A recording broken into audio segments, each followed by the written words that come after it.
ॐ तत्पुरुषाय विद्महे महादेवाय धीमहि तन्नो रुद्रः प्रचोदयात्।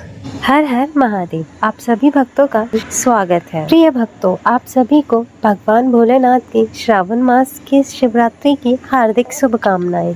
भगवान भोलेनाथ और माता पार्वती की कृपा आप और आपके समस्त परिवार पर बनी रहे। आज सभी शिव भक्तों के लिए बड़ा ही पवित्र श्रावण मास की शिवरात्रि का दिन है। शिव आराधकों के लिए यह शिवरात्रि का बड़ा ही महत्व होता है। पौराणिक मान्यताओं के अनुसार महाशिवरात्रि की मध्य रात्रि को ही भगवान शिवलिंग के रूप में प्रकट हुए थे।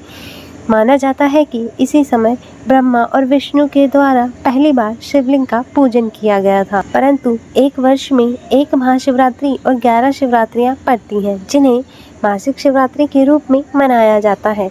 मासिक शिवरात्रि हर माह में एक बार आती है। इस तरह से 12 शिवरात्रि हो जाती हैं। हर महीने की कृष्ण पक्ष की चतुर्दशी पर शिवरात्रि मनाई जाती है, जिसे मासिक शिवरात्रि भी कहा जाता है। मान्यता है कि मासिक शिवरात्रि का व्रत करने से भगवान शंकर प्रसन्न होते हैं और शास्त्रों के अनुसार देवी लक्ष्मी, सरस्वती, इंद्राणी, गायत्री, सावित्री, पार्वती और रति ने शिवरात्रि का व्रत किया था और शिव कृपा से अनंत फल प्राप्त किए थे। इस व्रत के संबंध में धार्मिक मान्यताओं के अनुसार शिव पार्वती जी की कृपा प्राप्त करने के लिए मासिक शिवरात्रि का व्रत अवश्य ही करना चाहिए। शिवरात्रि के दिन भगवान भोलेनाथ की विधि विधान से पूजा करनी चाहिए।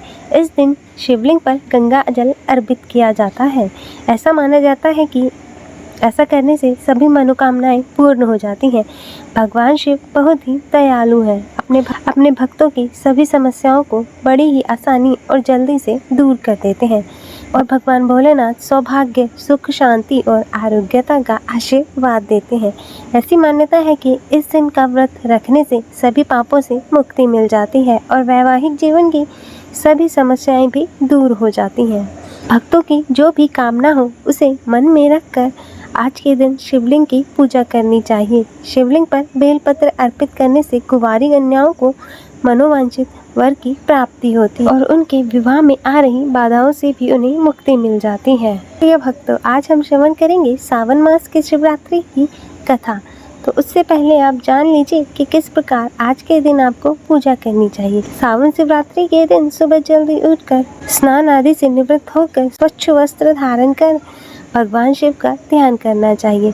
फिर व्रत का संकल्प करना चाहिए। व्रत का संकल्प करते हुए अपने हाथ में जल या पुष्प रखें। भगवान भोलेनाथ से प्रार्थना करें कि आज मैं इस व्रत को करने जा रही हूँ, उसे आप अवश्य स्वीकार करें और मेरी जो भी मनोकामना है उसे पूर्ण करें।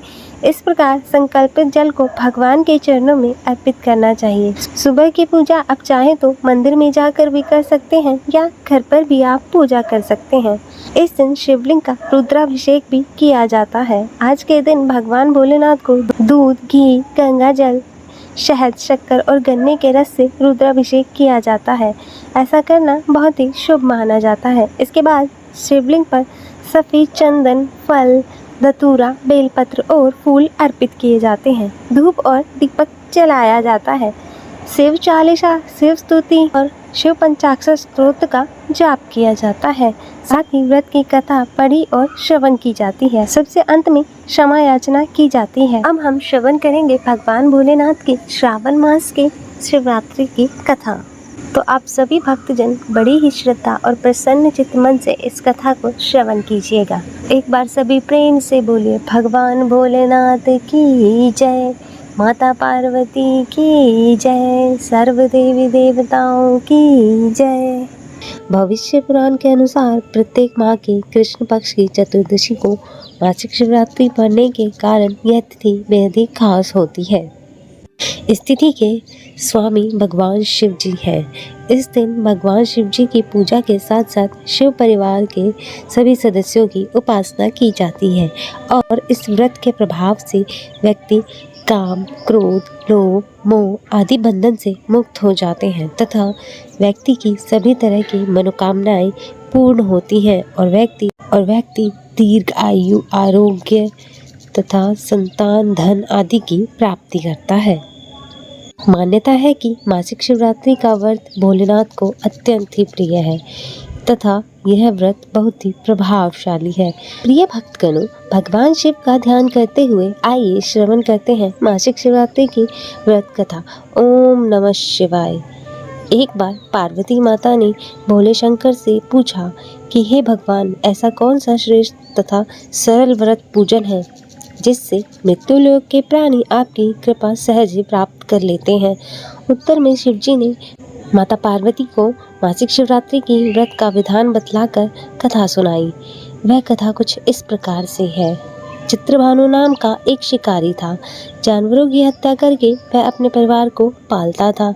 वह एक साहूकार का कर्जदार भी था, लेकिन उसका ऋण समय पर ना चुका सकने के कारण क्रोधित साहूकार ने शिकारी को शिव मठ में बंदी बना लिया। संयोग से उस दिन मासिक शिवरात्रि थी। शिकारी ध्यानमग्न होकर शिव संबंधित धार्मिक बातें सुनता रहा। चतुर्दशी को उसने शिवरात्रि व्रत की कथा भी सुनी। शाम होते ही साहूकार ने उसे अपने पास बुलाया। शिकारी अगले दिन सारा ऋण लौटा देने का वचन देकर बंधन से मुक्त हो गया।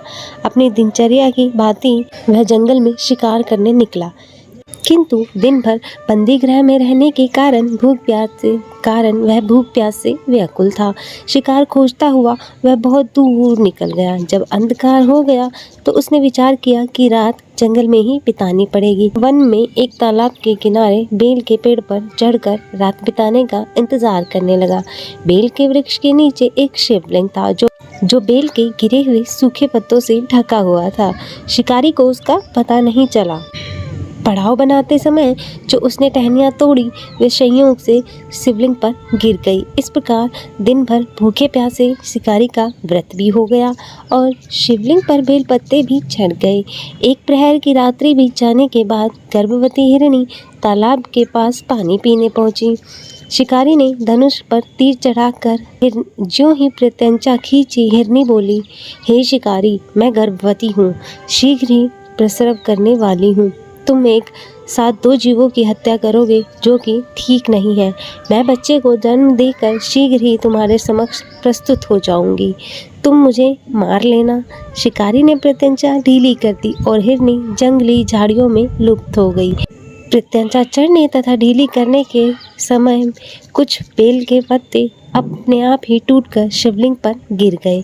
इस प्रकार उससे अनजाने में ही प्रथम पहर का पूजन भी संपन्न हो गया। लेकिन कुछ देर बाद एक और हिरनी उधर से निकली। शिकारी की प्रसन्नता का कोई ठिकाना ही नहीं रहा। समीप आने पर उसने धनुष पर बाण चढ़ाया। तब उसने देखा हिरनी ने विनम्रता पूर्वक निवेदन किया कि हे शिकारी, मैं थोड़ी देर पहले ही ऋतु से निवृत्त हूँ, काम आतुर विरह हूँ, अपने प्रिय की खोज में भटक रही हूँ। अपने पति से मिलकर मैं शीघ्र ही तुम्हारे पास आ जाऊंगी। शिकारी ने उसे भी जाने दिया।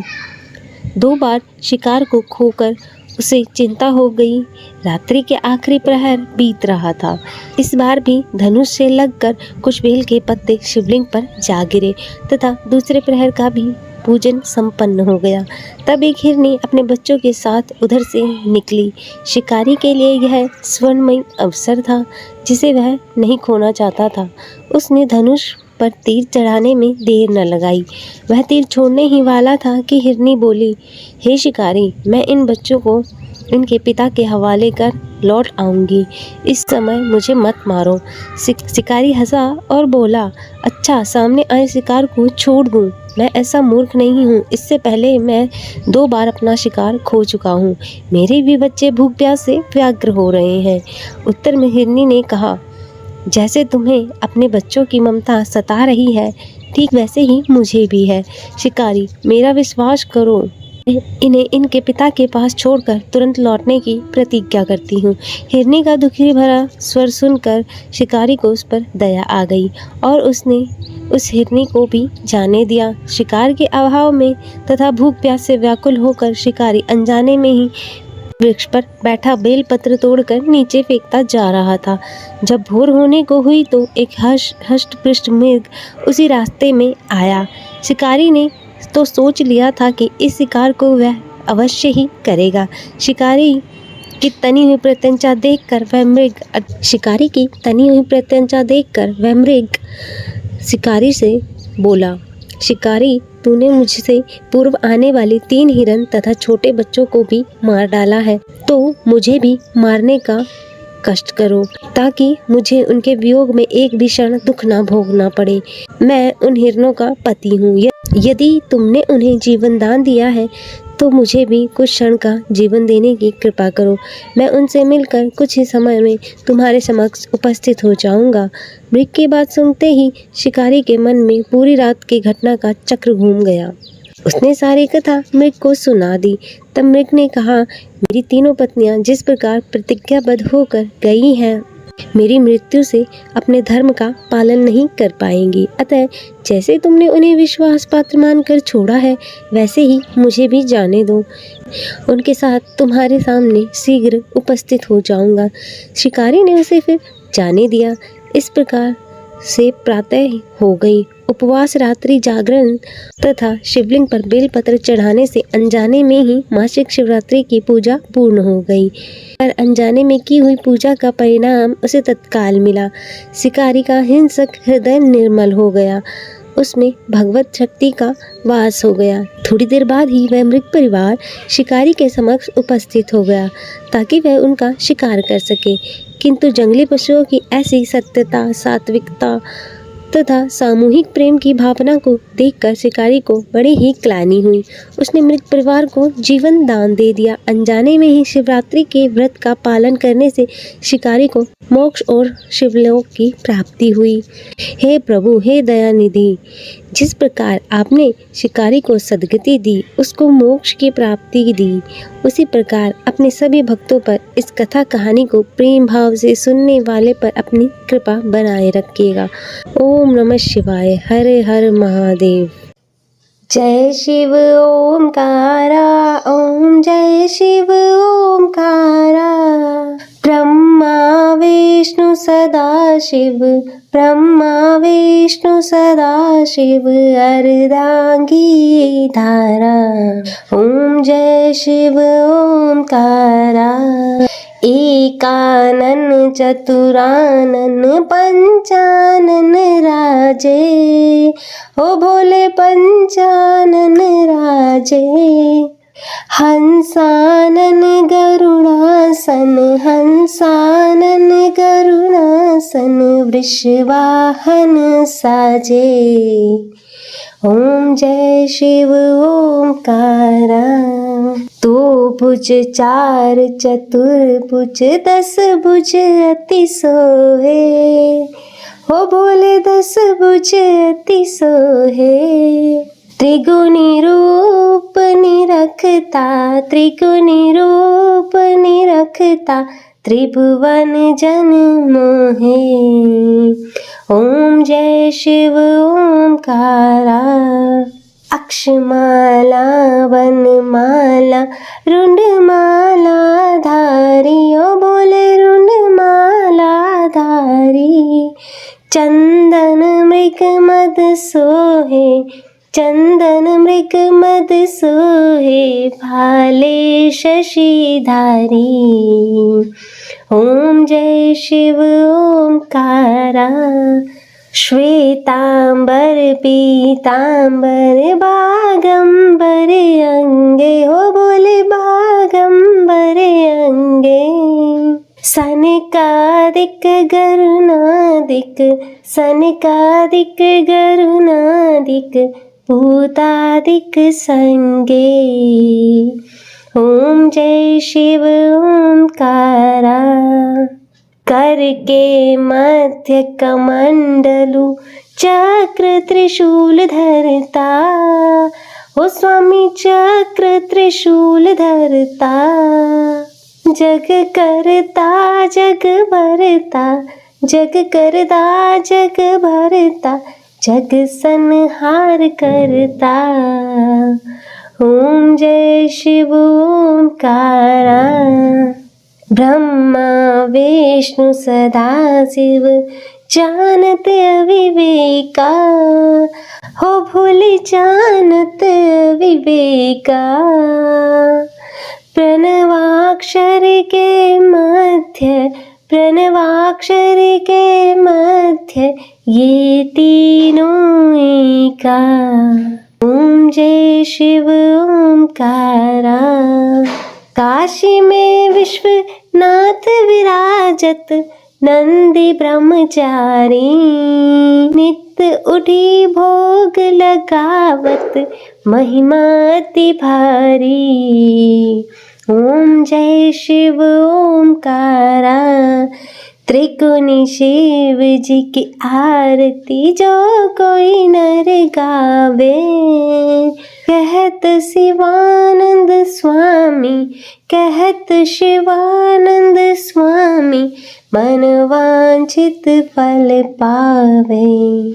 ओम जय शिव ओमकारा। ओ भोले जय शिव ओमकारा। ब्रह्मा विष्णु सदा शिव, ब्रह्मा विष्णु सदा शिव, अर्धांगी धारा। हो भोले जय शिव ओमकारा।